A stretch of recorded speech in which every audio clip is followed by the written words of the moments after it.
Lepas ni kita dah tak boleh lagi nak bayar tol guna IC kita. Mulai 1 Jun, kerajaan telah melancarkan satu kad pengenalan baru generasi ke-6 yang pertama sejak microchip diperkenalkan pada tahun 2001 dan kali terakhir dikemas ini pada tahun 2012. Maknanya MyCard dalam poket kita ni dah berusia lebih sedekad.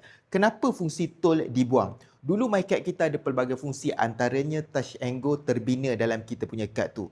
Jawapannya adalah keselamatan. MyCard lama kita ada 23 ciri keselamatan, manakala MyCard versi baru ni ada 53 ciri keselamatan. Diperbuat dari material baru, encryption yang lebih canggih, hologram dan yang terkini ada kod QR. Sekarang ini mana-mana pihak berkuasa boleh imbas dan sahkan keaslian kad anda dalam beberapa saat sahaja.